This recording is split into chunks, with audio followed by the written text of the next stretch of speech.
Good morning, everybody. Welcome to the 762nd stated meeting of the Philadelphia Historical Commission. Seeing a quorum of commissioners in attendance, I call this meeting to order. My name is Zachary Frankel. I'm the chair of the Philadelphia Historical Commission.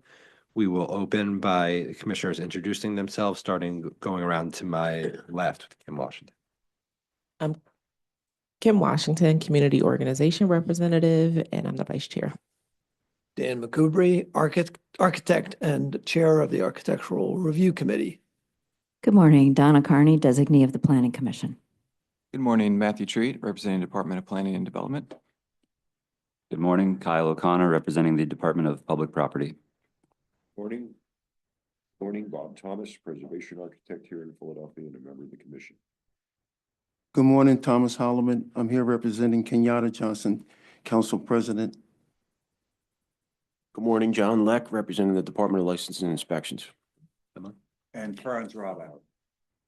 Good morning, Emily Cooperman, architectural and landscape historian and chair of the Historic Designation Committee.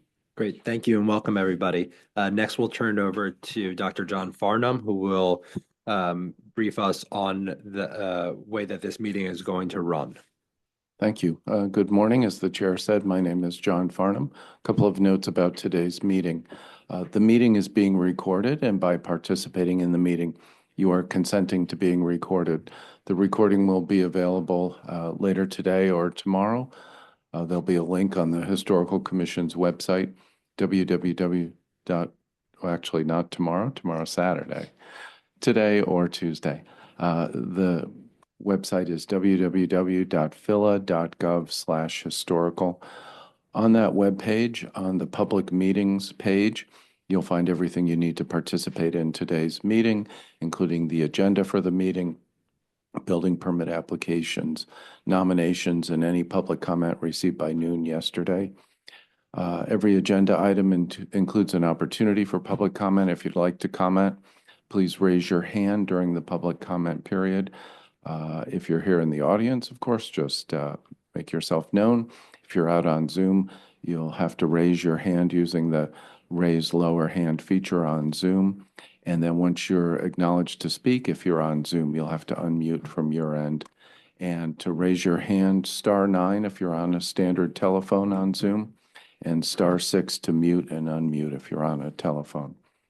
The commission typically makes its decisions by unanimous consent, but if there is apparent disagreement, a roll call vote can be conducted.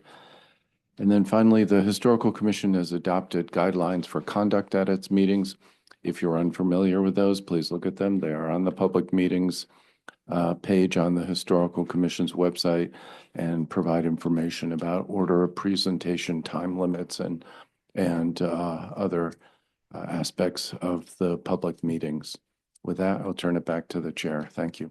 Great. Thank you very much, Dr. Farnham. With that, we'll turn over to the agenda for today. The first item on today's agenda is the adoption of the minutes from last month's meeting, the 761st stated meeting of the Philadelphia Historical Commission. Do commissioners have any questions or comments on the draft minutes? Seeing no comments, are there any public questions or comments on the draft minutes? No hands are raised. Is there a motion to adopt the minutes from last month's meeting? Any opposed? Hearing no opposition, that motion is adopted by unanimous consent. Thank you very much, commissioners. Next, we'll move on to our second agenda item, which is the appointment of Sam Weiner to the Architectural Commission. As you all know, there's been an opening on the Architectural Commission. Mr. Weiner is experienced in historical restoration as a general contractor, has been highly recommended, highly vetted. And I don't know if Dan or John wants to say anything regarding his prowess or addition to the committee. But otherwise, we would make a motion to appoint Sam to the Architectural Commission. I would just add that I did meet with Sam and not knowing him personally, but he has interacted on numerous occasions with the staff for various projects downtown. He's a native Philadelphian. He also has some experience as a developer, which I think would be helpful on our committee. So he had been a developer, but he is also now primarily a builder and likes to work downtown and has worked on several significant projects in sensitive neighborhoods. So Great. Hearing that, is there a motion to appoint Sam Weiner to the Architectural Committee? Any opposed at this time? Great. Hearing no opposition, that motion is adopted by unanimous consent. Thank you very much, commissioners. Next, we'll move on to the report of the Architectural Committee. First is item is on the consent agenda. So this item is 425 South 42nd Street. Is we motion to move that the agenda? Remind me. Yes, it was a project that was very positively received at the Architectural Committee. The committee did have some suggestions and recommendations, which the applicant has implemented. So with that, it was placed on the consent agenda. And for those who aren't familiar with the project, it's a proposal to convert a church into a private school. Great. So we'll hear on 425 South 42nd Street later. You have to motion.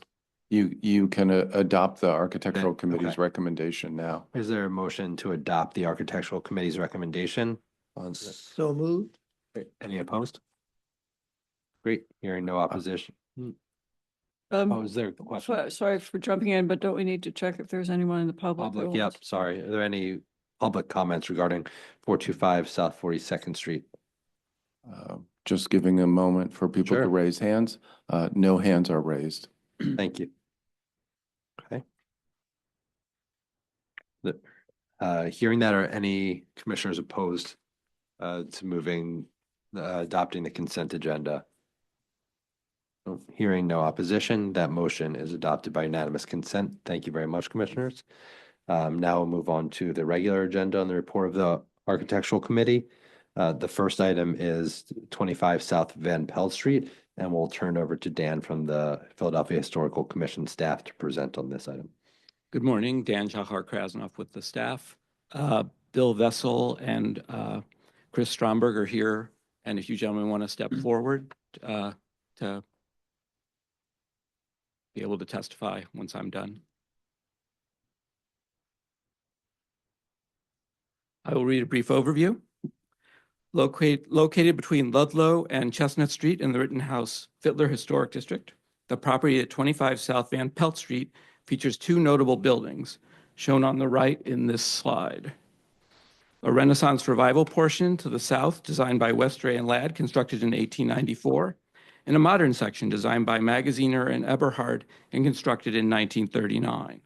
The 1939 project, which you see here, entailed the rehabilitation of the entire complex, including the exterior modifications to and partial demolition of the 1894 building, which was originally twice as wide.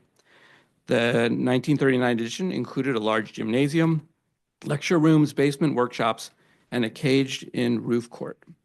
In February 2020, the Historical Commission granted final approval, which you see on the left here, to the conversion of the 1939 addition into 3 attached townhouses with a 1-story addition on the gymnasium roof.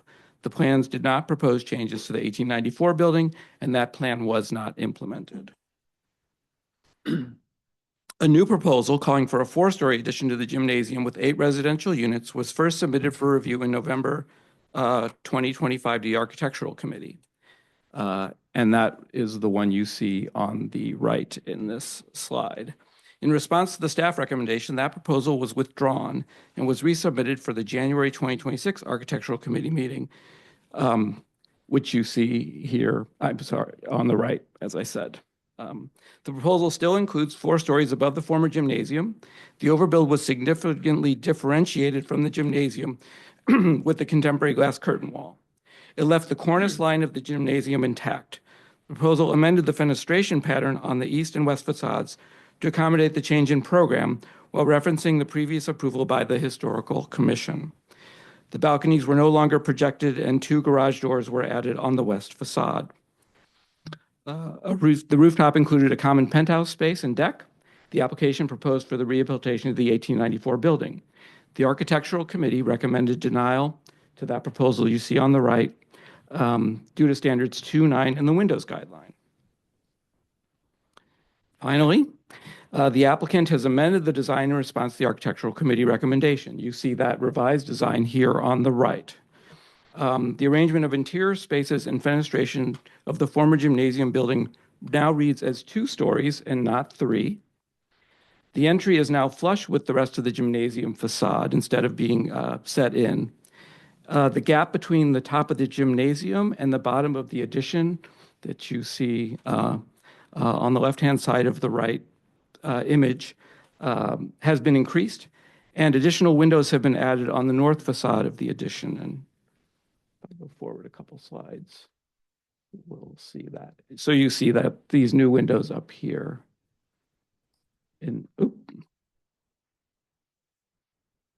Up in this section here and here to the right. So that concludes my presentation. The applicants are here to discuss. Thank you very much, Dan. Next, we'll turn it over to the applicants to hear their comment. Yes. Okay, thank you. Good morning. Christopher Stromberg with S2 Design. I'm here to talk about mostly the recent changes that we made per the Architectural Committee comments. We feel like we've taken into account mostly the affinity of the ribbon window that's up at the 3rd level, and as well as the street presence of how the building meets the ground. With the trying to maintain the brick facade as much as possible, we eliminated the windows at the 2nd level and created bi-level units and maintained the ribbon window. We also brought as mentioned, the glazing out to the front.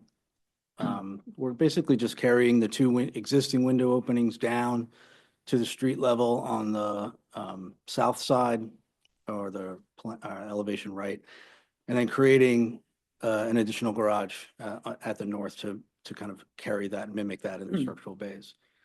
So we had assumed that, and it seems like everybody agreed back in 2020 that the guidelines were going to be very difficult to fully comply with, because there is no access to this entire building at the ground level, the gymnasium building, which was accessed solely from the interior of the 1894 building. So there seemed to be an agreement that the scale and kind of materiality of the addition above was proportionate, complementary to the existing brick building. We tried to increase the kind of gap in between the two to separate the two as much as possible. So we feel that we've really kind of utilized the process of the Architectural Committee and going back and forth with design comments and kind of revising and really starting to amend the plans and the architecture to try to preserve as much as we possibly can in the spirit of this building. As far as the 1894 LAD building, we're not talking about that yet. Our plan is to fully restore that building, as well as go through the designation process and pursue historical tax credits with either that portion or if it becomes an entire, because it's obviously a complicated project with the additions. So, but we'll be back. This is we have a long road ahead of us with the Historical Commission to go through the process of that. And right now we're trying to get to the point where we find common ground on how to approach the 1939 building, and we feel like we've accomplished that. So, thank you. Thank you. Any comments from commissioners at this time? Yeah, I have a question. So you're pursuing federal tax credits? We're going to be pursuing both the federal and Okay. state. My concern being the coordination with the Pennsylvania Historical Museum Commission review of the project and whatever we would or would not approve, because we certainly don't want to jeopardize your tax credits. And their approach may be somewhat different. So I think we should bear that in mind. It's something you should be aware of, certainly. Thank you. because they may have a different opinion. Sure, yeah, I understand.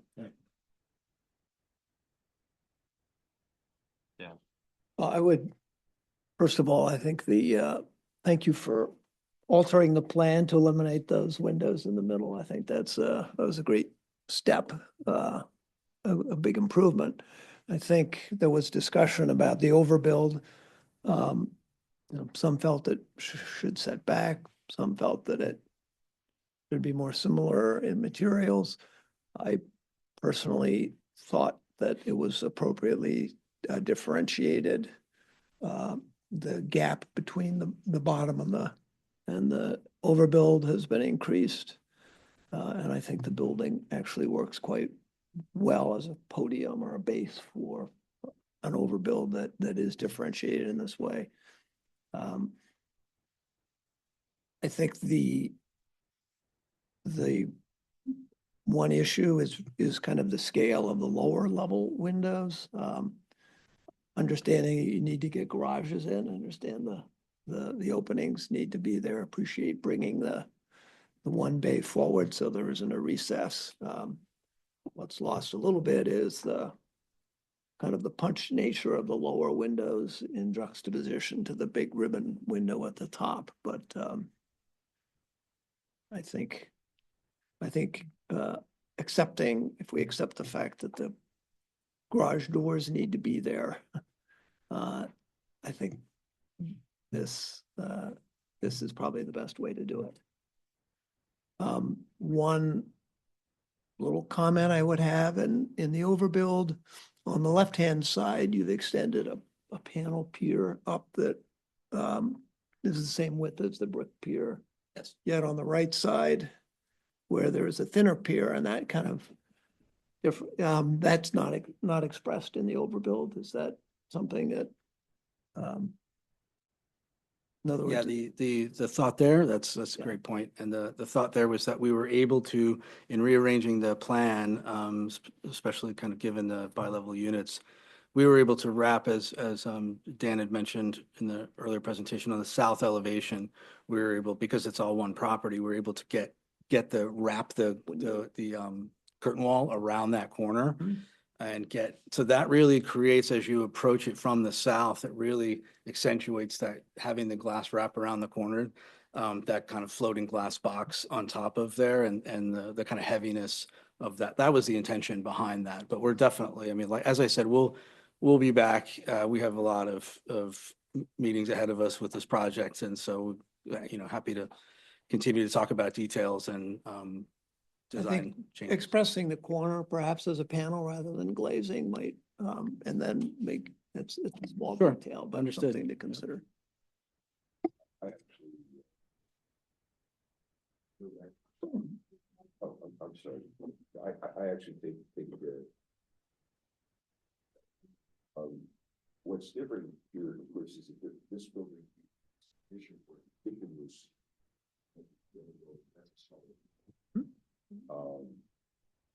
really try when you have the overbuild, you lay that it's very light and disappears. Oh, yeah, I'm sorry, got it.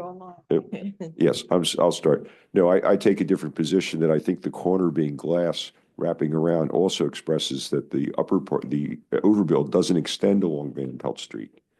That's a change. And I think Van Pelt's a very narrow street. It'd be very hard to get a view of this. I use it all the time because it doesn't have traffic on it. I bicycle up there to get to the Market Street Bridge, or walk. But when you get on Ludlow Street, which it ends at, you will see this corner. And I think having it glass all the way around actually more differentiates it and makes it go away in terms of blocking things with the original 1890s part of the building. But given all the iterations, I really appreciate as well, as you mentioned, Dan, all the effort and change to come up with this, and being open to thinking about a bi-level unit and all that sort of thing. I think will work very well. We'll agree to disagree, but I Okay. still think that if you're You mean all the- reflecting the base on the left-hand side, then you need to also reflect it on the right, but that's a detail. Oh, the only other thing I was going to say is that we don't regulate the sidewalk, which is in the public right of way. But I'm assuming you're going to have to redo the sidewalk. Yes. And in terms of what that is made of, if it's just white concrete, that's one thing. But you have an opportunity there, to express the brick, in whatever kind of paving you do there, that's with the garages. And that could really add to that street. It is a difficult street. It's very narrow And give attention to yeah. your building and make a better entrance. It's a great point. Any other comments from commissioners at this time? Are there any hands raised in the public? No hands are raised. Seeing no comments from the public, is there a motion from commissioners at this time?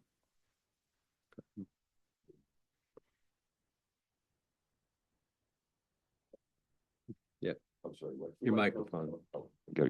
Trying to be. I make a motion to approve the application as presented today. I would like to add with consideration of the other suggestions from the committee. So added. Second. Any commissioners opposed this time? Hearing no opposition, that motion is adopted by unanimous consent. Thank you very much, commissioners. Thank you, Dan. Thank you. Thank you to our applicants. Next we'll move on to 124 South 6th. Yeah. Time the attention to the project. Personally, I want to thank you, and I hope that it will become a nice project and everybody will be proud. Thank you. Thank you for your time. Going We through the appreciate it. process with us. Next, we'll move on to 124 South 16th Street, and we'll turn over to Kim from the Historic Commission to present on this item. Good morning. This is Kim Chantry with the staff. If there is an applicant here in the Zoom meeting or in the room, if you could use the raise hand feature on Zoom. No one attended the architectural committee meeting for this application. And I do not see the applicant's name listed, but if someone is here, please raise your hand and we can promote you to panelist. This application proposes legalizing signage installed without a permit at 124 South 16th Street. At the request of the Historical Commission staff, the Department of Licenses and Inspections issued a violation for the signage installed without a building permit, prompting this request for legalization. The new signage includes a small projecting sign by the doorway and a large acrylic channel letter wall sign at the storefront transom. The storefront was installed in 1921 when the building transitioned from residential to mixed use. The Historical Commission previously approved an awning open at the sides and bottom as signage over the transom at this storefront. The Architectural Committee voted to recommend denial pursuant to Standard 9 in the storefronts guideline.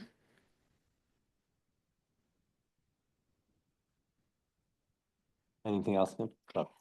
That is the end of my presentation, and I am not seeing anyone with a hand raised in Zoom as an applicant. Thank you. If the applicant is here, please raise your hand. Okay.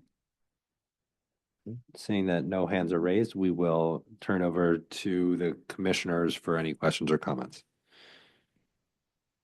Architectural Committee agreed with the staff's recommendation and suggested that the applicant go back to the awning previously suggested by the staff. Great, thank you. Any other questions or comments? Any comments from the public at this time? No hands are raised. Okay. Seeing no comments from the public, is there a motion from commissioners at this time? I will make a motion to reject the application to, to legalize the signage at 124 South 16th Street. Second. Any commissioners opposed? Seeing no opposition, that motion is adopted by unanimous consent. Thank you very much, commissioners. And thank you, Kim. Next, we'll move on to our next item on the Architectural Committee agenda, 203 Carpenter Street, and we'll turn over to Ted from the Historic Commission staff to present on this matter. Good morning, everyone. This application proposes a 3-story rear addition to the building at 203 Carpenter Street with a small deck at the second floor level. The proposal includes demolition of the existing 2-story rear L and the rear wall of the historic main block of the building, which survives at the second and third floor levels. As proposed, the roof system of the addition would intersect the roof of the main block near the rear eave. But in the original application, no details were provided showing that junction. A skylight is proposed, but only on the new addition portion. The proposed addition would be visible from various points along Hall Street, though a one-story garage at 206 Hall Street mitigates that view. At its January meeting, the Architectural Committee voted to recommend denial pursuant to Standard 9, citing the amount of demolition and suggesting that the addition is out of scale with the main block of the building. The applicant has responded to the committee's feedback by revising the demolition plans to incorporate some sections of the main block's rear wall and has also clarified some drawings as requested by the committee. Great. Thank you, Ted. Next, we'll turn over to the applicant. Can we promote Rustin Oler? Yeah, hi everyone. My client and property owner, Gabe Percacino, is also online, if you could promote him as well. And I don't know if you want to go through the whole presentation or if we could go through the revised packet that we submitted. Client Gabe and Rachel Percacino recently purchased this property. It was unbeknownst to them that it was historic. It was not disclosed at the time they purchased it. Purchased it with the extent to renovate, modernize it, and meet the needs of their family. So the property is pretty narrow. It's only about 14 feet wide. And then the rear L is only about 10 feet clear interior. You can see here from the street view photos, the portion that we're talking about removing. It is blocked and obscured by the Hall Street garages, which are not part of this proposal and are not historic. If you can go on to the next. There you go. So here's our presentation. So highlights in blue from the aerial, you can see it from the street view, which you can see in the bottom right corner. Just the top portion of it is visible. The back of the homes from a finished perspective are different. If you go to the next slide, I think in the bottom. So this is a bottom aerial of the whole block. There is some inconsistency in the way the back of this block is laid out. 209 has a large portion addition on the front with a deck, which that building is not historic, but it does break up the block. 15, 17, and 19 are historic. They do have similar additions at the third floor and roof decks, as you can see there. 17 ties into the roof as we are proposing in our revision. 19, of course, is above the existing roof there with their addition. If you want to go to the next slide. So we're proposing no changes to the front. Any future renovations to the front, we of course would go through historic staff, keeping the front in character with the neighborhood and the historic designation. If you could go to the next slide, continue. So in this, you can see where we're proposing openings in the floor plan. So essentially, I'll get to the demo plan in a minute and the section. We did take the architectural committee's feedback into question and revised our plan accordingly. So we're proposing an addition that is smaller than the existing two-story L. You can see the dashed blue line in the second image from the left. The addition currently goes beyond what we're proposing. If you can go to the next slide. And continue. So existing rear. All right, so here's cross section. So we have lowered the proposed addition. It previously was above the existing eave in the rear. We've lowered that to align and align the ceilings inside. So we have a 7'10" addition at the top floor ceiling. And reduce the parapet to just minimum to address water mitigation. And no change to the existing roof or original block of the building. Also keeping the existing rear wall with modifications as per plans. I have a demo plan which goes through that as did the last floor plan. This is just the zoning cross section so you can see what's visible with the new addition. 6 foot tall person standing directly across Hall Street. Continue. Next. These are just the existing condition plans. And then this is our proposed revised demo plan. The existing first floor rear wall does not exist. It's a large masonry opening now. So there's no alteration or change to the wall at the first floor. The second floor, we would infill one of the existing windows on the left, and then we would widen the existing doorway on the right. That's just to accommodate the new code compliance there and hallway on the inside. And at the third floor, we would leave the third floor wall, infilling the existing window on the left and widening the window on the right and cutting it down to match what we're doing at the second floor as well. Want to continue, or that might be the end of it? I think that's it. At this time, the owners would like to make a comment. We'll hear from them. Hi, good morning, everyone. Thank you, Rustin. My name is Gabriel Procaccino. I'm here with my wife, Rachel. We just wanted to say a few words as owners of the house. Well, first, we want to thank all of you for your time and your consideration. So I grew up in Queen Village, and when we saw the house on Carpenter Street, we really fell in love with it and the opportunity to kind of move back home. As a Philadelphian, I love and respect, and we love and respect the historic nature of our city and its beautiful architecture. As Rustin mentioned, when we purchased the home, we were not aware that it was historically certified. So when we found that out, we wanted to make sure we did this right and work with all of you and go through the process the right way. Our renovations are in an effort to make the home modern and livable for us to raise a family downtown and build a life here. So thank you again, and we're really looking forward to moving forward, and appreciate all of you being here this morning. Thank you. Thank you. Any comments from commissioners at this time? I think the preservation of significant portions of the rear of the main block, as suggested by our committee, has been done. I think the other major concerns were kind of the mass of the addition relative to the sort of the smaller two-story scale of the adjacent wings in the rear. And in particular was the connection between the rear slope of the gable and the addition. And it's still a little difficult in this section to understand what's going on with the existing cornice, but you're presumably maintaining the masonry that's there.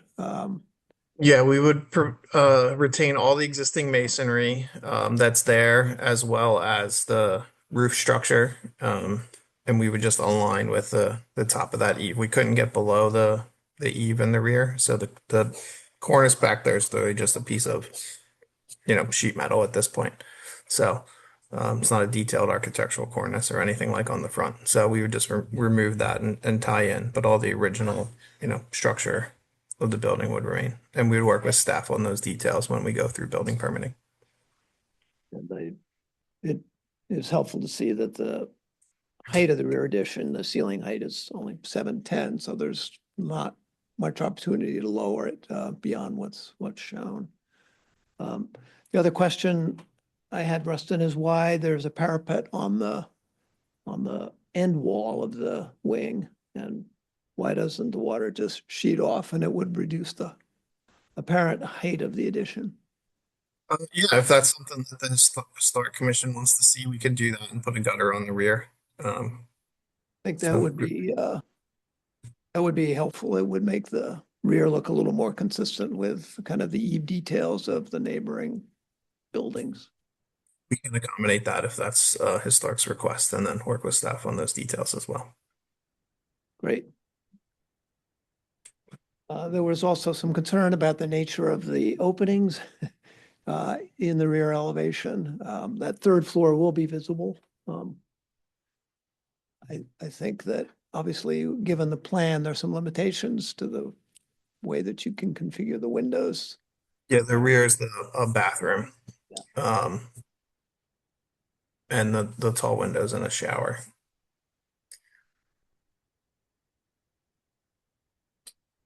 And then the use of clapboard siding or clapboard appearing siding rather than something that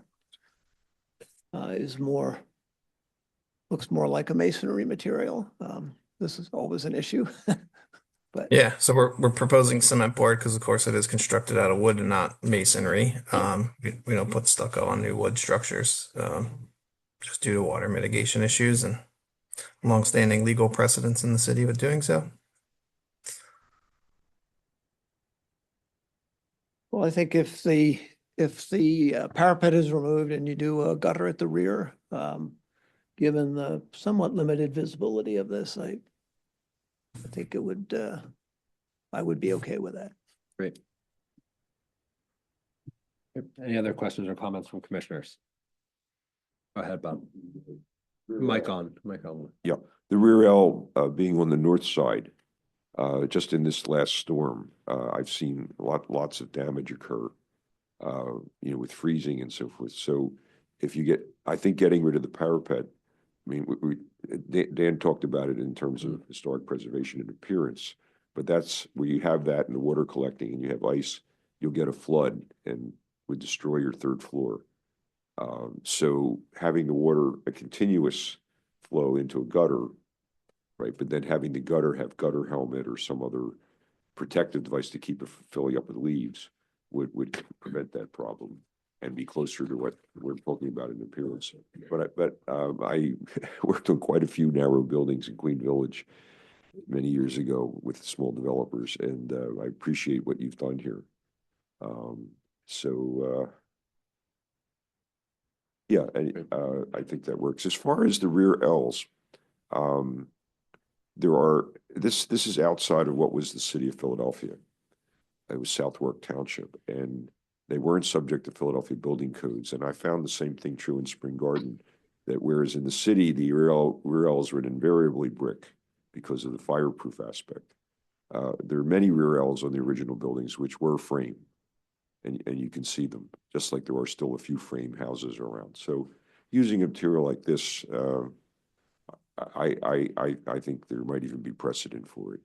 So, but also the other thing is, as the owner and applicant stated, I mean, working on the front, they'll follow, a complete preservation restoration as required. And I think it's the street frontage is really the big important thing here in this building.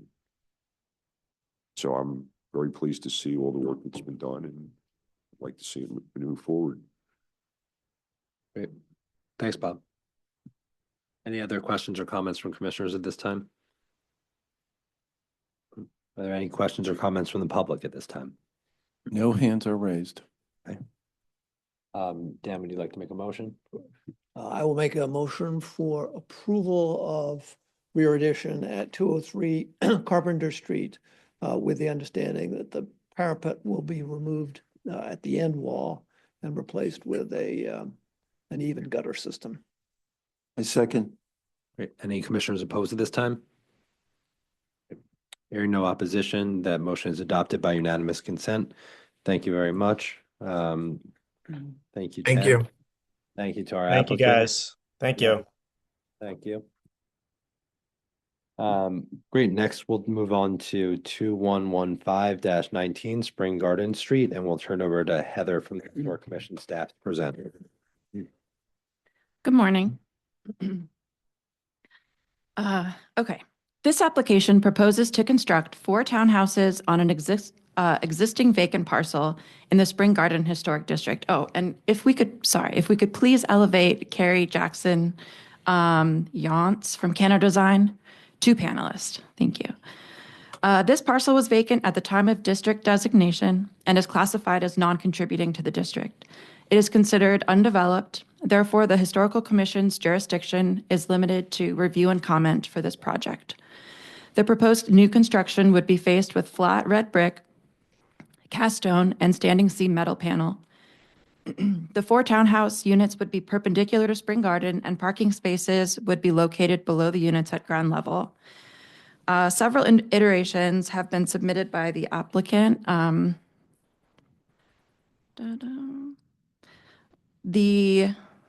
The first was with textured brick, and this was reviewed by the Architectural Committee. Then responding to comments from the Architectural Committee, the applicant submitted a revised version that broke up the massing, altered building openings and added metal fencing on the side. Yesterday, the applicant sent another reworking of the front facade that added additional windows and a standing seam metal roof for your review and comment. And the applicant is here today. Great. Thank you very much, Heather. Next, we'll hear from the applicant, Cano Design. Morning, everyone. Thank you, Heather. And thank you for letting us submit something at the last minute for everyone's review. As you can kind of see, we did take the committee's comments to heart, which were mainly to kind of break the facade down to kind of match the more vertical orientation of the other townhomes up and down Spring Garden. We did, because of the nature of the floor plan, our fourth story does not have windows. So we opted for a kind of a mansard roof to deal with that portion of the facade that doesn't have the windows. And for Mr. McCoubrey's comments from the architectural committee, the gates that we used to have as masonry adjacent to the side yards have been replaced with decorative metal. And so I think, yeah, we tried to take the committee's comments and the public comments to heart and did something a little more, I'm going to say, contextual and traditional. So Great. Thank you, Carrie. Next, we'll turn it over to commissioners for any comment.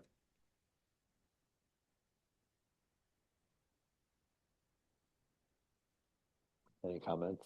Go ahead. Question. I believe the city was rewarded a very large amount of money, and work will begin on the East Coast Greenway and rebuild of Spring Garden Street, river to river. How does this design fit into those new plans with the curb cut and everything? Yeah. It's a question for the applicant, I guess. Carrie, have you taken that, the Greenway? Because there's new landscaping going in along the street, all sorts of things. unfamiliar with those plans. I know that the curb cut is a modification of an existing curb cut, so we're not proposing a new curb cut here. And I think we would completely support any greenery that we can add along Spring Garden. And of course, I think we have a street tree proposed in front, but you know, us as architects, we leave it off so it does not cover the facade. So I think we would be supportive of any of those initiatives as we proceed with the project. Right. Well, what I'm really saying is the city and the other funding sources are spending millions improving the street. I know our office on South Street, when the city improves from 13th to the river, we got sidewalks and curb lighting and bike racks and everything, but we coordinated with the city with the designs that we were doing on the street. I'm saying there's a lot happening that you could take advantage of to make that work. So I think that would be important. Having I really appreciate the work that you've done.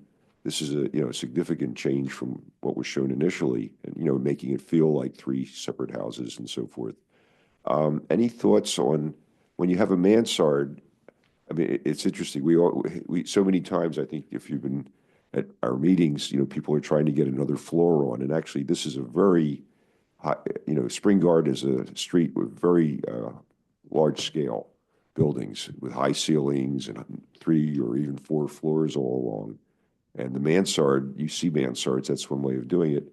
Having a mansard with no windows, even if they were, in a sense, blank windows, but having a mansard that had at least windows, whether they were being used or not, for an attic or just the back, just something that, because a big blank thing like that looks really strange. But the mansard itself works. It's just that usually mansards have dormer windows and whatnot. So I would encourage you to take a look at that visually you'll have something that is kind of odd. And, doing something that fits in better will make these houses more marketable. What I can't see is what you're proposing 2 over 2 windows. That looks nice. and, you know, with the stone sills and lintels. I can't see what the garage door is. It's just, in the photograph, it's just a big black hole there. What kind of treatment are you giving it? I think we would just do what I would consider like a standard kind of panelized garage door. Right, but I guess what I'm saying is there are panelized garage doors available on the market, off the shelf, that fit in architecturally to a building, a nice building like you've designed. You know, and I'm assuming this would be an overhead door, but there are ones you can purchase that operate as an overhead door for convenience, but then also look like the carriage doors that you see all through the Spring Garden community. You know, so the paneling looks right, even though when it opens up, suddenly there's a panel that, you know, is splitting and going into the ceiling. But I think I would urge you to consider that. That would also not add much cost, if any, and would add considerable value and good appearance to this building. I think both of those things are items that we can kind of consider as we move forward with the design. Sure. Well, we're just making recommendations here. Yes. So Yes, appreciate it. good. Any other comments from commissioners at this time? I would just add that of the three options, I think this is the best of them.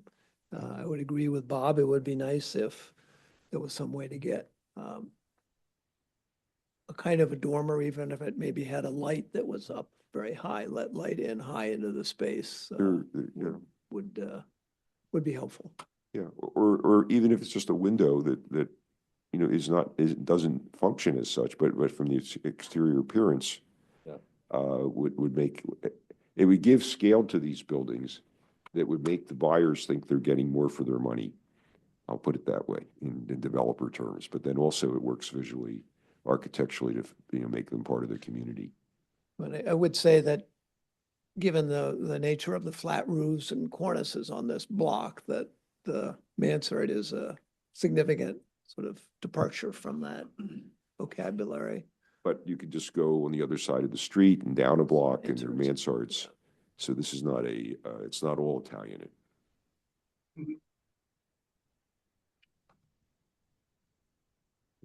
Any other comments from commissioners at this time?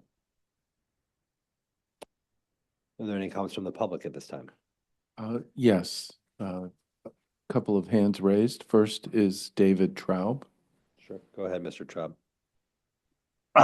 Good morning, David Traub, representing Save Our Sites.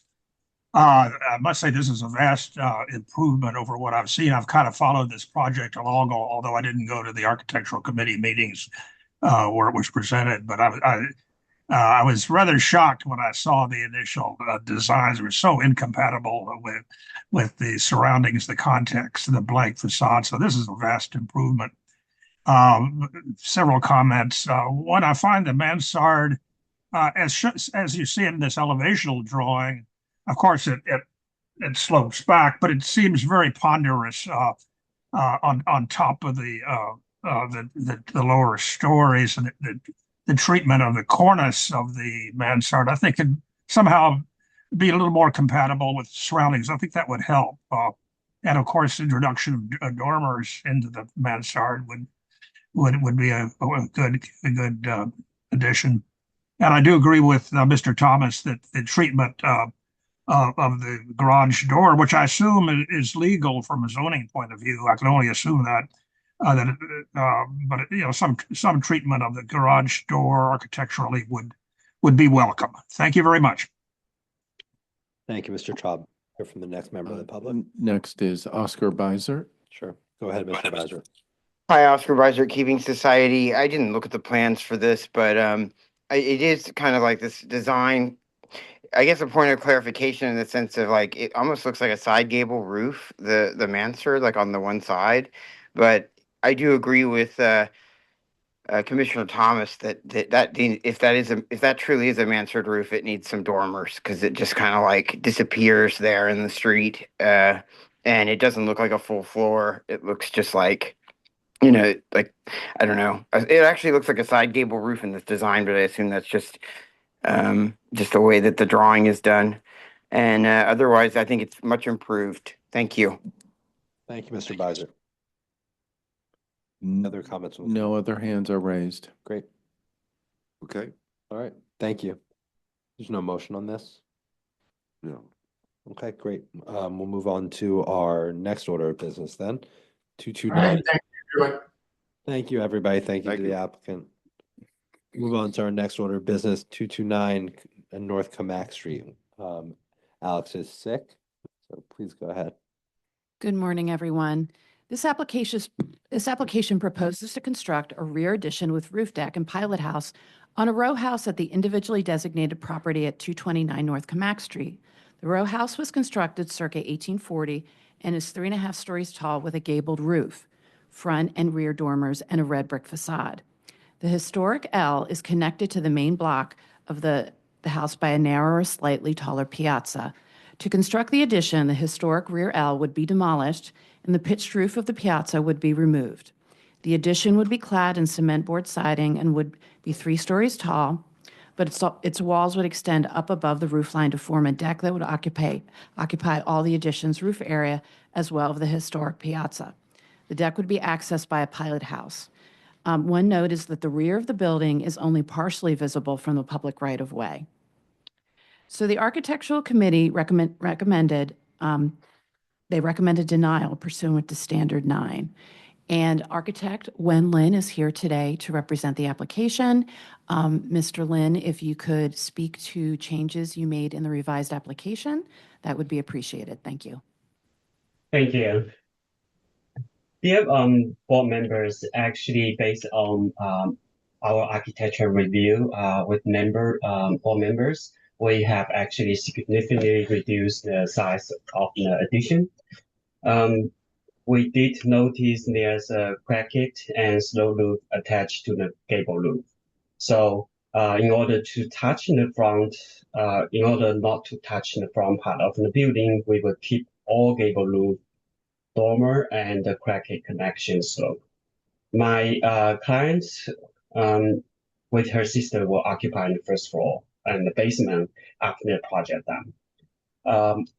I have added 2 adjacent buildings to the drawings to have a better understanding what scale of the building next to the adjacent buildings. Thank you for your considerations. If you have any questions, thank you. Thank you very much. Are there any questions or comments from commissioners? I think the applicant has actually done a nice job of maintaining the little connector to the new rear wing and maintaining the little piazza, as they're called. I think also they brought the roof down so that it no longer intersects with the block of the main, or the roof of the main block of the building. This is very minimally visible.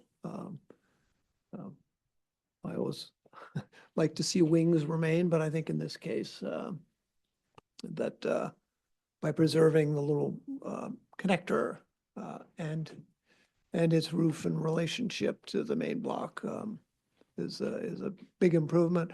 My only suggestion would be if there's a way to move the pilot house just a little bit away from I'm not sure about, it's very close to the eave of the main building. So if there was a way to create a little more space there, it would be helpful. But otherwise, I appreciate the effort that the applicant has made.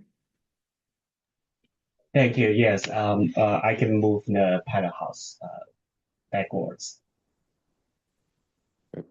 Any other comments from commissioners?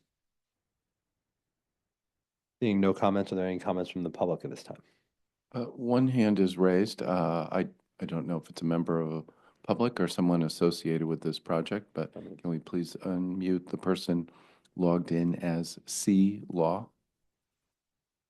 She's my client. Great. No, I just want to kind of thank you everyone for the review. This is one of my grandfather homes since the 1977. So I have great memories of growing up there. So I would love to kind of continue living there. So thank you, everyone. Thank you. Any other comments from the public at this time? No other hands are raised. Okay.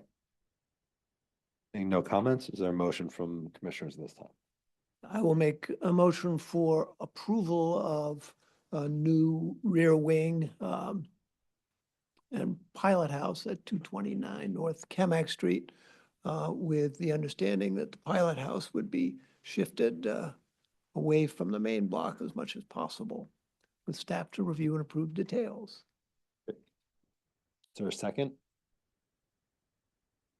I'll second. Thank you. Any opposition? Great. Hearing no opposition, that motion is adopted by unanimous consent. Thank you very much, commissioners. We will move on to our final item on the agenda for the Architectural Commission, 425 South 42nd Street. Oh, that was on the consent. Oh, it's on the agenda. consent agenda, okay. Oh, excuse me, It's on the sorry. consent. You're correct. We've already consented, so we'll move on to the report on the Committee of Historical Designation. Before we do so, commissioners like to take a 5-minute break. We're going for an hour. Great, we will reconvene at 10:10. Thank you. Okay, welcome back, everybody. Thank you for your patience. We will dive into the report on the Committee on Historical Designation. We'll turn over to Ted from the staff to discuss 4648-62 Frankfurt Avenue.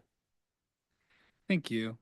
Before I read this overview, is there anyone representing the owner attending the meeting either in person or in Zoom? If so, you can raise your hand to be elevated to speak. This nomination proposes to designate the property at 4648-62 Frankfurt Avenue, known as the Circle Theater, and list it on the Philadelphia Register of Historic Places. The two-story structure was built in 1929 for the Stanley Company of America and operated as a movie theater from its opening until 1953, when it was converted for exclusively commercial use. The nomination contends that the property meets criterion for designation C as a reflection of the evolving design trends of neighborhood movie theaters built between 1913 and 1930. The nomination further argues that the theater's architects, Hoffman and Hennon, make it worthy of criterion for designation E, as the firm gained national recognition for their work and significantly shaped Philadelphia's built environment through their theaters and commissions for Catholic institutions. At its January meeting, the Committee on Historic Designation voted to recommend that the nomination demonstrates the property satisfies criteria for designation C and E and suggested 2 amendments. First, removing the third sentence on page 38, which begins, however, the details of its construction, and adding the Uptown Theater, 2240 to 48 North Broad Street to Appendix F. And perhaps the chair of that committee can speak to those amendments. Do we have any representative of the owner? No hands are raised. Okay. Anything else to add, Ted? That's all from me. All right, This thank you. nomination was written by the Historical Commission staff, so I'm happy to answer any questions that you all have about it. Thank you. Any comments from the commissioners this time?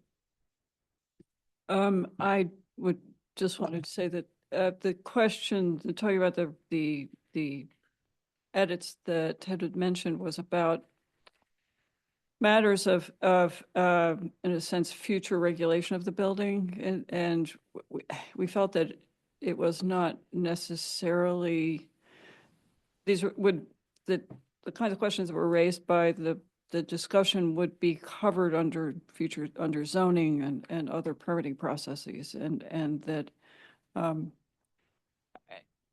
don't know that it particularly changes the nomination to have it removed or to retain it for that matter. I mean, it was really a question of trying to guide the commission's future actions, but the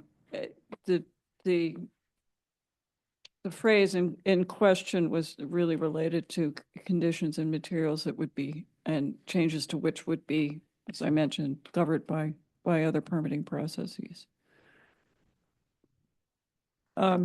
The other thing I would say is that the committee was very enthusiastic about this nomination, and particularly appreciated the amount of work that Ted did on creating an inventory of other other theaters.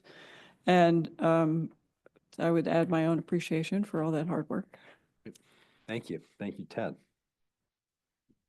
Any other comments from commissioners? Any comments from the public at this time? Yes, one hand is raised. Frankfurt CDC. Great. Please go ahead. Hi, my name is Ellie Devyatkin. I am the Director of Economic Development and Neighborhood Planning at the Frankfurt CDC. Our offices are located at 4667 Paul Street, which is almost directly across from the Circle Theater at Barrett Transportation Center. We can see the Circle Theater from our offices. To say that we're absolutely in support of this designation. The Circle Theater, was absolutely a landmark, and there are still people who remember, coming up the Ave to go there, and currently there are some vacant storefronts as well as a few occupied storefronts. We've worked with one business owner at 4662 who runs a produce market, and we've done a facade improvement for her through the Commerce Department's targeted SIP program, and we're currently working with the salon owner at 4660 on another targeted storefront improvement project with the Commerce Department. And we absolutely support the designation of this property. However, would like to go on the record as saying that, particularly in neighborhoods where rents and property values are low, these designations can be difficult for business owners and property owners when they do not come with financial assistance. There are other parts of the city where you can justifiably command a higher rent or a higher sales price for doing the right type of restoration or preservation work and project on a building. But without subsidy, that's really difficult to make pencil out in many neighborhoods in Philly. And that's just something that we would like to point out. However, we are absolutely in favor of the designation. Thank you. Thank you very much. We appreciate it. Should also note that our commission and the staffers can be a resource in obtaining historical, in guiding towards the process for historical tax credits, if that's the direction that this chooses to go. John. One more hand raised when you're ready. Please. Oscar Beiser. Go ahead, Mr. Beiser. Hi, Oscar Beiser, Keeping Society. I just wanted to thank the staff for writing this nomination, and it's great to see one of Frankfurt's Frankfurt has a lot of great buildings, and it's great to see one of them designated. And I would agree with the last commenter about, having leniency, especially in areas where that the economic viability is a lot lower. Thank you. Thank you. Any other comments from commissioners at this time? From the public at this time, excuse me. No other hands are raised. Okay. Is there a motion from commissioners? I move that we add 4648 to 62 Frankfurt Avenue, the Circle Theater, to the Philadelphia Register of Historic Places as satisfying criteria for designation C and E, with the suggested amendments discussed by the staff at the beginning of the presentation. And I'll second that. Great. Any opposed? Thank you. Hearing no opposition, that motion is adopted by unanimous consent. Next, we will move on to, are we skipping 123 South Broad Street? It's continued. Oh, it was continued, excuse me. Okay, so we will move on to 29 and 31 West Bells Mills Road. We'll turn over to Kim from the Historic Commission staff to present. Okay. Good morning. This is Kim Chantry with the staff. Tony, if we could please promote Kevin McMahon as the nominator. And then I believe we have in attendance today in the room, we have the attorney Eric Bodson representing the property owner.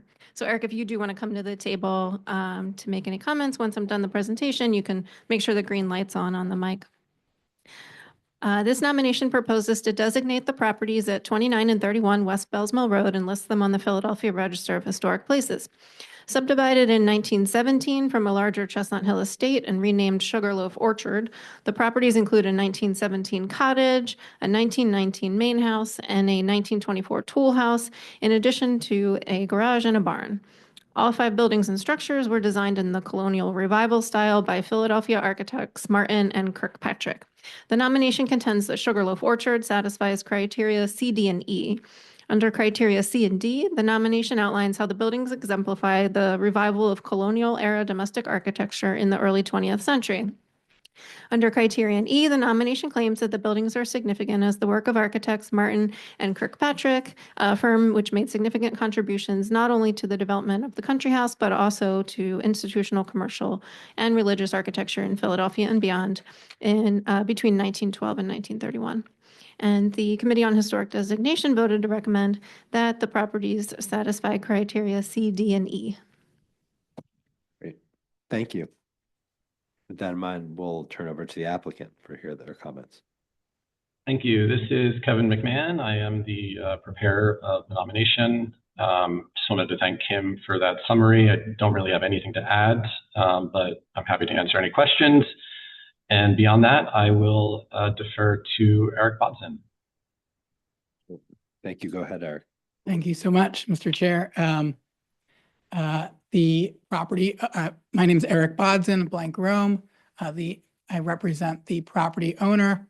The property owner is pleased to support this nomination and ask that I extend their appreciation to the commission, to the Committee on Historic Designation, and to the nominators, Kevin McMahon and Bob Powers. Thank you all very much. Thank you, Eric. Any questions or comments from commissioners at this time? Seeing no questions, are there any questions or comments from the public at this time? No hands are currently raised. Great. Is there a motion from commissioners? I'm happy to proceed. Please. I move that we add 29 and 31 West Bells Mills Road, Sugarloaf Orchard, to the Philadelphia Register of Historic Places as satisfying criteria for designation C, D, and E. Is there a second? I'll second. Thank you. Any opposition at this time? Hearing no opposition, that motion is adopted by unanimous consent. Thank you very much, commissioners. Thank you, the applicant. Next on our agenda is 7001-09 Green Hill Road. Alex is gone, so John, you'll be presenting? Great. I'll take care of this one. Please go ahead. Just, I want to note that there are some unusual circumstances with this one. So first, let me present those unusual circumstances to you, and perhaps you'll make a decision based on those. And then if not, we can move forward with the Committee on Historic Designations recommendation. So this nomination proposes to designate the property at 701-09 Green Hill Road. The nomination was submitted simultaneously with the nomination for an adjacent property at 6953 Green Hill Road. And in the bottom photograph there, you see the two properties. So they're two nearly identical houses that mirror one another, and then a garage building that's shared by the two that runs between them. So the Historical Commission sent notice for both of these properties simultaneously, and the owner of 6953 Green Hill Road requested and was granted a continuance by the staff to the July meeting of the Committee on Historic Designation. The committee reviewed this nomination for 701-09 at its January meeting. The owner of the property at 6953 is in the process of hiring a consultant to evaluate the nomination, and that's why they asked for additional time. So the staff has a concern that if you move forward with one nomination, The nominations are essentially identical, the buildings are essentially identical, and make a decision on it, you're going to potentially preempt the decision for the second property. So it's our suggestion, the staff suggestion, that you table this nomination until you can review them both simultaneously. We don't know what sort of information the other owner is going to present. Or if that owner does hire a consultant, what that consultant might find. But we think it would be worthwhile to hear it all at once, so you don't create a situation where you've made a decision and then you're confronted with potentially information that might lead you to a different decision. So the staff suggests that you table this until the other property owner is ready to proceed, and then hear them both at the same time. But of course, it's your decision, and if you choose not to do that, you're certainly welcome to proceed with this review today. I do see that there is one hand raised out in the public. When you're ready, Steve Masters, who I believe is an attorney. I don't know who he represents. Sure. Bob, do you have a question first? I do. I have a procedural question. This property's been nominated. It's here today for the commission's review and a vote. If we choose to delay to July, does that affect, the property would remain under our jurisdiction? Is that correct? It would remain under your jurisdiction. It would, because the property owner had not requested a continuance, you could potentially confront a situation where a permit application was submitted, and if you hadn't acted on the nomination within 90 days, then that permit application could be deemed approved.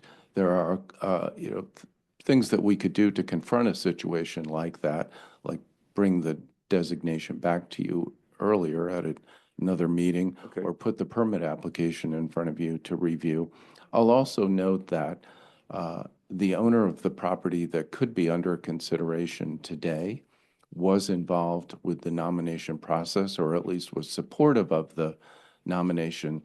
So I don't think they have any intention of doing anything adverse to the historic characteristics of their property. Right. Or if they wanted to do other work, would it affect their ability to move ahead in a manner that they would like? No, the Historical Commission and the staff can always review an application, a building permit application.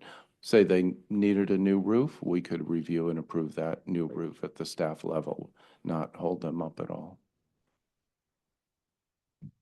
But that only applies to this property, right? The other 6953, is that the other address? Yes. 6953 has requested a continuance, so that's not applicable in terms of the 90-day. They've waived that. They've 90 waived that, days. right. So this is, with respect to this property, that your remarks apply to that. Right. Sorry, So that was redundant. 6953 would not be under any threat. Got it.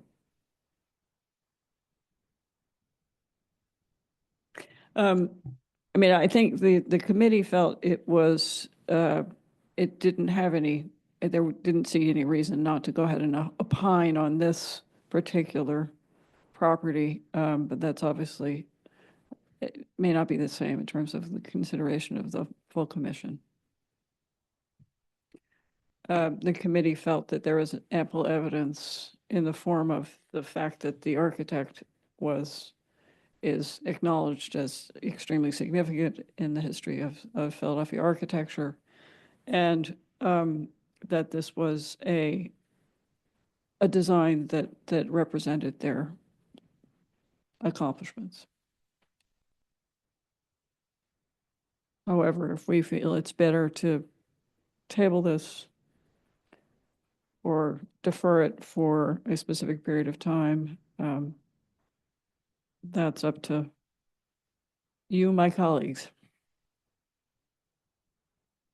Go ahead, Bob. Yeah, my concern, I would say, is that by delaying, we're not in any way helping or hindering the owner of 700109. No, I don't I don't believe you're having any impact, positive or negative, on that owner, no. Okay, because if there was a development issue, are there benefits of being on the city register that someone would want to take advantage of? I would make sure that we're not closing a door for, 5 months on something they want to do. If so, I'm unaware of it. Not aware, okay. But there is an attorney out in the audience who does have his hand raised, so. Yeah. he may Can be I, able to can I, provide just before information. we turn to the attorney, I have a question. Did we, was there a time period requested for the continuance for the adjacent property? Yes, they requested the continuance to July. Okay. And in part Sorry to if I hire a missed that. consultant, but if my memory serves me, also in part because of some scheduling problems. Okay.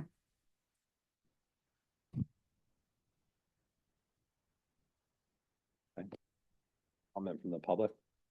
So right now, 2 hands are raised. I'm assuming those people would like to comment on this matter before Sure. we move ahead. So if first we can hear from Steve Masters.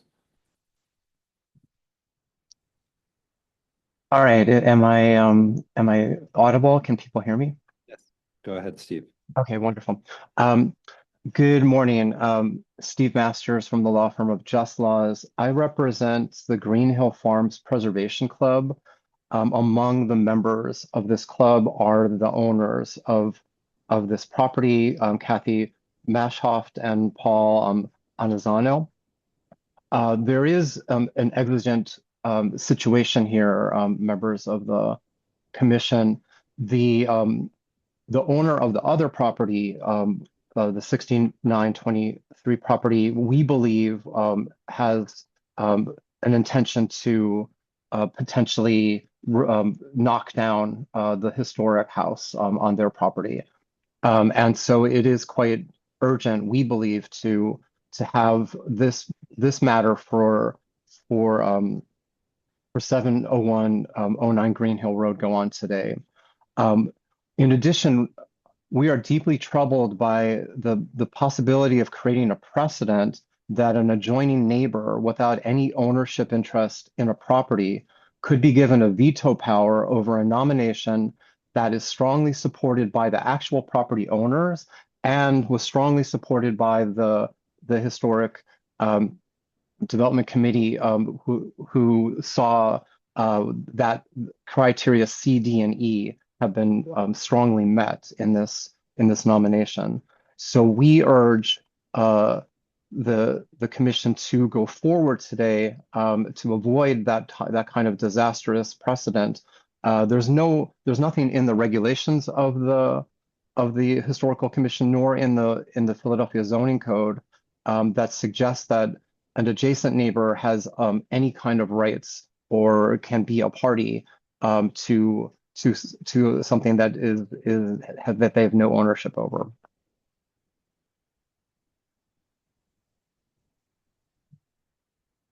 Thank you. There's another participant in the public. 3 other hands are raised. Go ahead. And perhaps I should clarify, I have not spoken with the other property owner about the staff's suggestion that you might table this. So it cannot be in any way attributed to that owner. And also, I just note that the suggestion is made solely to protect potential designation of the other property at some point in the future from appeal. Our concern is that if a decision is made here today on this property, that owner, if his property is then designated against his wishes at a later date, may argue that the Historical Commission essentially made up its mind today and he didn't have an opportunity to participate because the 2 properties are essentially identical, or they're mirror images of one another. So I just want to put those 2 on the table. The next hand, Oscar Beiser. Go ahead, Mr. Beiser. I can wait and speak when you decide if you want to move forward and introduce the nomination. Just let me know. Okay. Next hand raised is Susan Santalucia. Go ahead, Susan. Yes, I live in the neighborhood and am part of the preservation group, and we strongly support the designation. We are very concerned, and well, we just love our neighborhood, and we've got a lot of really wonderful old buildings, old homes, and we are troubled by the fact that the adjacent property, there are plans to tear it down and implement some additional structures there. Thank you. And then if last hand raised, Ralph's iPad 2. And Ralph, if you can please introduce yourself. Yes, I'm Ralph Luongo. Can you hear me? Yes. Great. I am not an adjacent neighbor. I'm an across the street neighbor. My house is 6936 Green Hill Road. From my front window, look out and to my left at both of the homes that are being discussed today, 7001 and 6953. I've been here since 1997. In this particular home, I've been in the neighborhood, the larger neighborhood since 1983. I was in the Overbrook Farms neighborhood next door since 83, was part of the Overbrook Farms Club. I was its treasurer. I was involved in the efforts to have that neighborhood be designated before this commission, as well as the Overbrook Farms, the Overbrook train station. I say all that because by way of background, number one, and number two, to give some context for why I fully support this application. Many of us are here precisely because of the historic nature of the neighborhood, the character of the homes. My home happens to be one of those that is featured in the application. I had no part in the application. I was pleasantly surprised to see that it was made, and I was pleasantly surprised to see my home mentioned, and there's a photo of it as well. I can't speak for others on the block, but I think it's important for the commission to know that those of us who are on this block are certainly some of us on this block, me being one, is fully supportive of the application. Thank you. Thank you. Any other hands raised? Yes, one last hand was just raised. Chris Jostin. Go ahead. Good morning, everyone. Can you hear me? Yes. Thank you. My name is Christopher Jostin. I am also a resident of Green Hill Farms, and I live on Green Hill Road. My address is 7048 Green Hill Road. And I am also a member of the Preservation Club that submitted or commissioned this nomination. And I just wanted to speak to the procedural consideration before the commission to say that I don't think the historic sort of characters and qualities, attributes of the property obviously will not change between now and the time when 6953 will be considered. And for that reason, I just wanted to encourage the commission to consider the designation of 7001 through 9 today. Thank you. Thank you. Okay. No other hands. Okay. Any comments from commissioners at this time?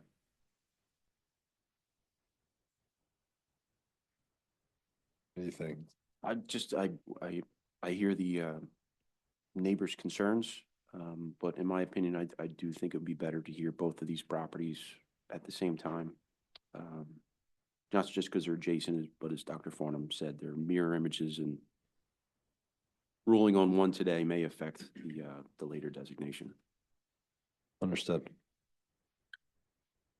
I think one of the things that I'm concerned that we not drag out the review of Absolutely. both of these, Concerned that about it as well. that we put some kind of time limit on this. I think the continuance for 6953 has already been granted to July. Is that correct? I would really hope that we don't take it out beyond that. Because these, if we table nominations, this has happened in the past, we just sort of lose sight of them. And so I hope we can keep our eye on the ball, so to speak, on this. I don't want us to delay too long. So I'm hoping that we can give the neighbors some reassurance that we're not just brushing this off and not paying attention to it. And as I mentioned, the committee had no trouble whatsoever in opining about the eligibility of this property. But in the interest of due process for the other property owner, I understand why we would want to delay, but I just hope we won't drag this out. Yeah, agreed. Any other comments from commissioners? John has a. Go ahead, John. So the rules and regulations give the staff the authority to grant up to 12 months of continuance, but we're never obligated to do that. So I can make a commitment here today that we won't grant an additional continuance. If there is an additional continuance request from the owner of 6953, we will put that before the commission itself and let you make a decision. Got it. That way, hopefully limit any continuances to the one that's already been granted. Got it. Okay. Is there a motion from commissioners at this time? Yeah, I move that we continue consideration of the designation of 7001 to 09 Green Hill Road to July of this year. Is there a second? I have a question before I Go ahead, second. yeah. Does the continuation have any impact as opposed to the table that you suggested? I think in this case, you can use those words interchangeably. And just while we're here, when you say continue to July, would we refer the nomination for 7001 to 9 Green Hill back to the committee so that you could discuss them together and make one recommendation? Yeah, I guess I will amend my motion because I think I need to refer to 6953. I'm having trouble trying to figure out how to word this. I move that we continue the consideration of the designation of 700109 Green Hill Road and remand its consideration to the Committee on Historic Designation. In concert with. Like, yeah, I guess that's okay. At the same meeting at which the consideration of 6953 comes before the committee, which we expect to be between now and July, our July meeting.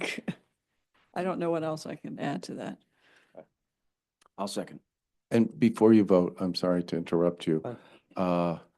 Two hands have been raised, Steve Masters and Catherine Mashoff, who I believe is the owner of 7001 to 09.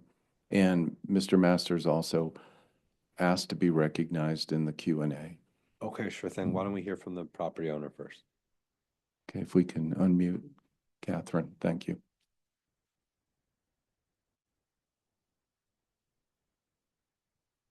Catherine, please go ahead. Sorry, trying to unmute myself. We're obviously going to be very disappointed not to have our house considered today because we feel that by itself, it is definitely worthy of historic designation. We felt like this since the day we moved in, or even before we moved in, when the people we bought the house from, the Gaffigans, had a copy of the Mellor Meigs and Howe monograph on the dining room table, open to the page showing our dining room. from the time shortly after it was built. And so, I mean, I understand we want to do whatever we need to do to best protect both of these houses because we feel like these houses are priceless for the city of Philadelphia. I think Harvey Robbins also maybe had his hand up. There was another person who had his hand up. All right, thank you. And then next is Steve Masters, and I'll just note for the record, there is a Harvey Robbins logged into the meeting, but he does not have his hand raised. Thank you. We'll hear from Mr. Masters. Thank you. So I did want to request, I'm not sure the exact protocol for this, but we would appreciate if there is going to be this continuance vote that you're going to approve, that there be some kind of a prophylactic issuance of something that would bar the property owners at 6935 from being able to apply for any building permits that would threaten the historic character of the house. That's and I'm not sure exactly how that is done, but we would be looking for some kind of a edict or some kind of a statement from this commission that in this interim period that there can't be any changes other than obviously repairs that are required for important purposes. Thank you, Mr. Master. John, go ahead. The property at 6953 Green Hill Road will be, regardless of your action today, unless you were to reject the nomination, which you couldn't, that property will be treated as though it's designated. So it has the maximum protection now, and it will have that maximum protection until that time that you make a decision about it. There's nothing more you could do to protect it. Yeah. Great, thank you.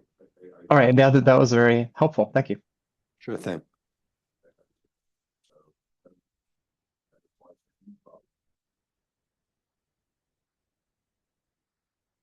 Right.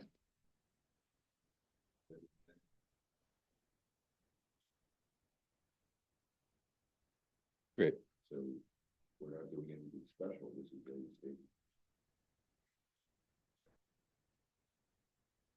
Yeah. Great. Is that all the comments? I see the owner has their hand raised. Again, I'm not sure if it's a new raise. Yeah, I don't know if that's Okay. residual or not. Okay. If you'd like to check, we can do that. Can you hear me now? This is Yes, Kath. we can. Go ahead. I just wanted to say that my neighbor Harvey Robbins has had his hand up. I guess for some reason that's not registering. Is there any way that we can unmute him so that he can speak? I just want to hear what he has to say. We can, Yeah, by all at the means, chair. Mr. Robbins, please. Tony, if you can unmute Harry Robbins.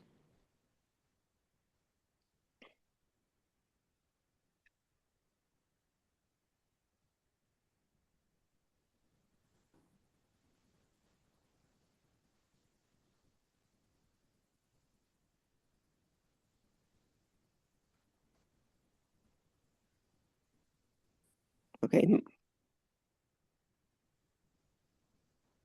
He's using an old version. Oh, maybe he gave up. All right, sorry, I think we're having some difficulties with Mr. Robbins. Well, we did give him the capacity to unmute himself, but then he did not. Okay. Okay. Understood. All right. So are there any other public comments? Do we need to reassert the motion or can we vote on it? I think all you need to do is vote. Okay, great. Are there any in opposition of the motion that Commissioner Cooperman has put forward? Hearing no opposition, that motion is adopted by unanimous consent. Thank you very much, commissioners and staff and members of the public. We appreciate it. We'll move on to our final item on the agenda, which is 419 West Clapier Street, and Dr. Farnham will present on this matter.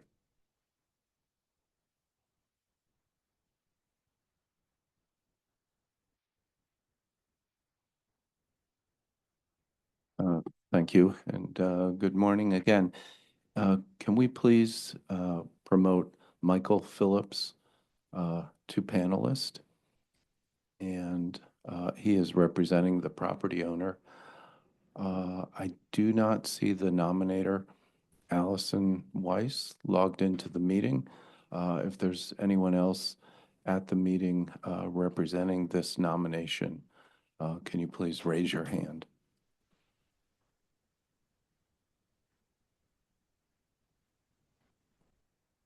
I don't see, but we'll continue to look for a nominator. So this nomination proposes to designate the property at 419 West Clapier Street in Germantown. Several outbuildings, some interconnected, stand on the property. They were associated with the house on the adjacent property at 5000 McKean Avenue, but were subdivided off in the 1950s. The same nominator submitted a nomination for that house at 5000 McKean, which was scheduled to be reviewed by the committee at its January meeting and then by you today here, but that property owner did request a continuance. So you will be seeing that nomination for the house at 5000 McKean at a later date. You, the Historical Commission, reviewed and rejected a nomination to designate this property at 419 West Clapier Street at your meeting in November 2025. At that time, you concluded that the nomination failed to demonstrate that the property satisfied any criteria for designation. Following the rejection of that nomination, the nominator submitted the current revised version of the nomination. However, before the submission of that revised nomination, the property owner submitted an application proposing to demolish all structures at the site to the Department of Licenses and Inspections. At the time that permit application was submitted, the Historical Commission had no jurisdiction over the property. The department reviewed and issued that permit. The demolition itself has not yet taken place, but the demolition activities authorized by the permit are not subject to the Historical Commission's review or approval, and all structures on the site may be legally demolished regardless of whatever action you take today. So the original nomination argued that the property satisfied criteria A and J owing to its association with the James Mapes Dodge family, and you rejected that nomination. The current revised nomination argues that the property satisfies criteria C and J. The nomination asserts that the adaptively, and this is a quote, adaptively reused collection of auxiliary buildings harmoniously designed with romantic, picturesque detailing and features, creating a stylistic through line, satisfies criterion C, end quote. And the nomination asserts that, quote, the property's continuous occupation by upper middle class and affluent Philadelphians of professional and civic distinction underscores Germantown's historic significance as a domestic retreat for the city's mercantile and industrial elite, satisfying criterion J. The Committee on Historic Designation reviewed the second version of the nomination and, in agreement with the staff's recommendation, voted to recommend that the nomination fails to demonstrate that the property at 419 West Clapier Street satisfies any criteria for designation. Typically, the nominator presents first. I don't see Allison Weiss or anyone else from Solo Germantown here today at the meeting. I think you all know they routinely attend. I'm surprised. So if there is someone representing the nominator, please raise your hand. And Michael Phillips is here to represent the property owner. All right, we'll give them a few seconds if there's anybody from Solo Germantown here to present. Otherwise, we'll hear from Mr. Phillips. No, I don't see anyone. All right, go ahead, Mr. Phillips. Thank you, Chairman Frankel. Good morning, members of the commission. Michael Phillips with Claire Harrison on behalf of the property owner. I don't really have much to add beyond what Dr. Farnham stated and what's reflected in the notes from the Committee on Historic Designation. It's our position, and we agree that these properties do not have any distinctive architectural style or any historic significance, and that the nomination fails to set forth any of the criteria for designation. And as Dr. Farnham noted, a demolition permit has been issued, and our client is looking forward to proceeding with the redevelopment of this lot. And we see this as an effort just to stop redevelopment and as a reflex of nomination, not as one that was carefully considered for the purpose of actually saving and protecting the city's historic resources. So I would respectfully ask that the commission agree with the recommendations of staff and the Committee on Historic Designation and deny the nomination. Thank you, Mr. Phillips. Any comments from commissioners at this time? Yeah, I think one thing that I would say about this property is that I think for the committee, and I think as we may have discussed in our previous meeting when we reviewed this, I don't remember, that these buildings were a dependent group of buildings as part of a larger estate. And that the arguments that have been presented to us did not give the committee any means of finding historical significance for them in and of themselves. I think the committee would want me to be sure to say that secondary buildings are not necessarily insignificant. We have designated some in the past on their own, but in this case, we did not find the arguments persuasive, and it's and we I think several members of the committee struggled with the effort on the part of community organizations to try to bring properties to the commission for designation, and certainly we don't want to discourage that. At least my opinion is we don't want to discourage that. Nonetheless, we did not think that the arguments that were presented were ones that met a sufficient bar for us to recommend designation.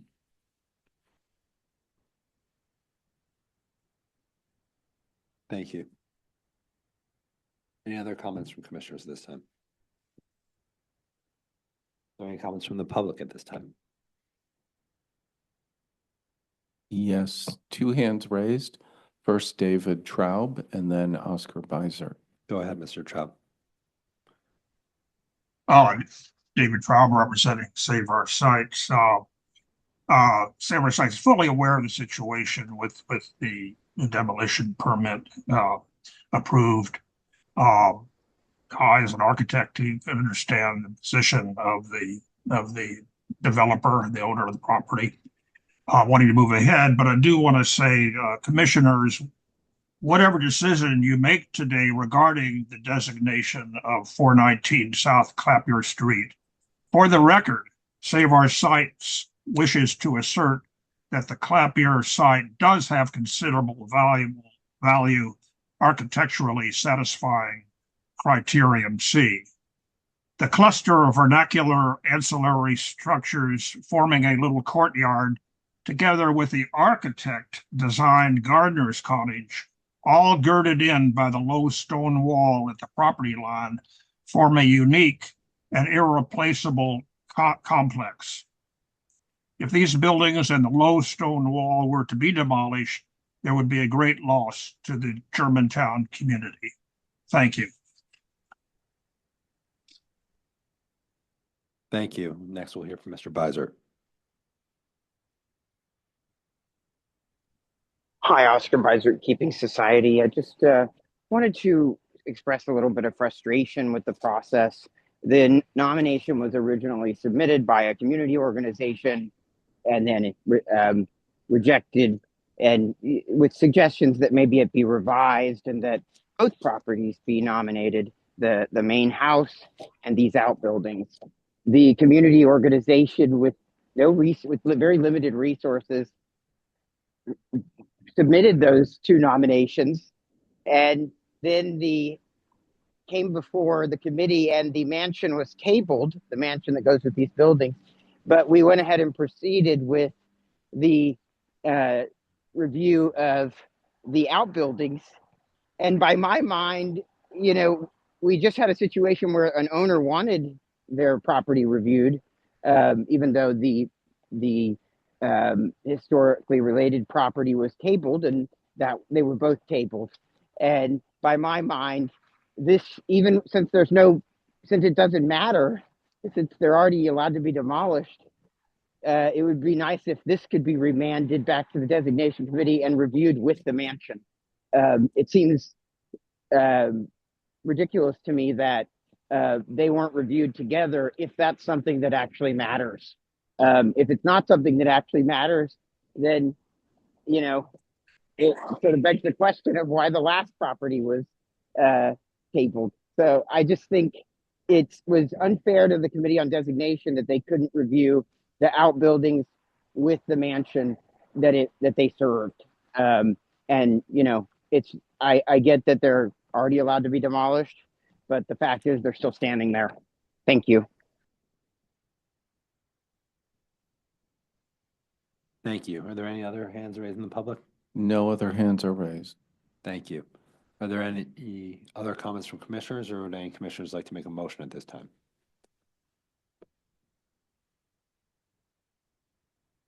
I'll make a motion.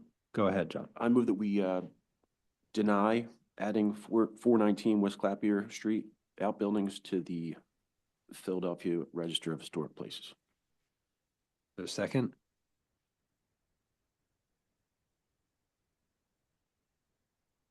I'll second. Great. Any opposed at this time? Hearing no opposition, that motion is adopted by unanimous consent. Thank you very much, commissioners. The last item on the agenda today is a report on activities of the Historical Commission staff, which we will forego today. I have a motion to end the 762nd state meeting of the Philadelphia Historical Commission. So moved. Great. Thank you all. Okay, I thank you. appreciate it.